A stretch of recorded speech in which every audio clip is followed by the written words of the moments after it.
আল্লাহ, এই যে এখানে টুল রাখলাম, আর এই যে উপরে উপরে যে কলা, এই কলা কাটবো, এই কলা হাতে পাচ্ছি না, তার জন্য এই টুলের উপর উঠবো। বিসমিল্লাহ, আল্লাহ পরে হাতে যাবো নাকি আল্লাহ দেখো।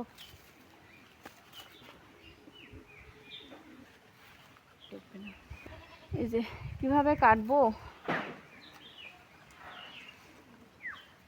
পরেরটাই কাটটাই তো মুশকিল।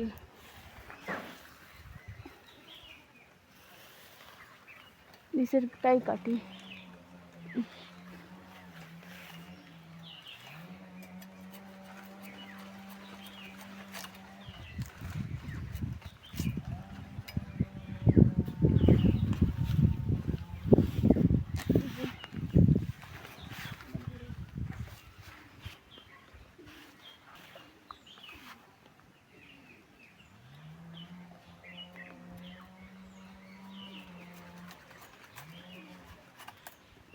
আল্লাহ, পড়ে গেল, আবার নিচে নামা লাগবে।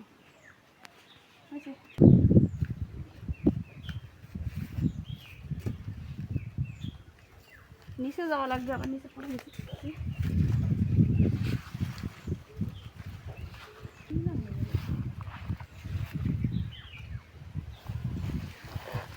নিচে পড়ে গেছে, তার জন্য নিচে নিচে আসছি।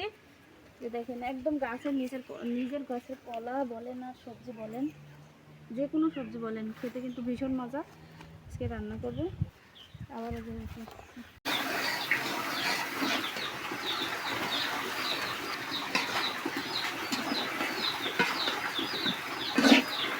মাথা দুইটা আগে কষাই নেব, গোটা গোটা মাথা একটু আগে কষাই নিলে কি হবে, মাথার ভেতরে সব মশলাগুলো ঢুকে যাবে। আর কুটিগুলা মাছের পিসগুলো যদি দিই, মাছের পিসগুলো ভেঙে যেতে পারে মাছের মাথাটা কষানো হতে হতে। তার জন্য আগে মাছের মাথা।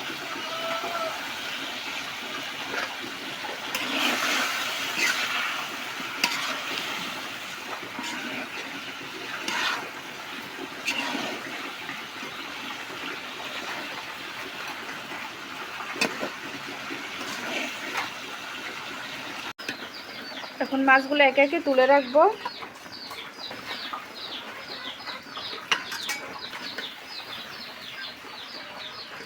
এই যে এক জগ কলা কেটে রাখছি, কাঁচা কলা, এই কাঁচা কলা এখন ঢেলে দিলাম। আজকে কলা ভাপ দিয়ে রান্না করলাম না, আগে সেদ্ধ করিনি। এভাবে করে প্রথমে যে কাঁচা কলা ঢেলে দিয়েছি, এভাবে সিদ্ধ করব। আসলে কলাগুলো এত ভালো, একটুখানি যেতে কিন্তু সিদ্ধ হয়ে যাবে। আসলে কলাগুলো যে এত ভালো, ভাপ দেওয়ার দরকারই নাই, খুবই তাড়াতাড়ি সেদ্ধ হয়ে যায়। এক করে কাঁচা কলা দিয়ে পাঙ্গাস মাছ দিয়ে রান্না করা আমার হয়ে গেল। আর এই যে জিরা গুঁড়া করে দিয়েছি, রান্নাটা হয়ে গেছে, এখন নামাবো। কাঁচা কলার তরকারি কার কাছে কেমন লাগে, কার কাছে পছন্দ, অবশ্যই বলবেন।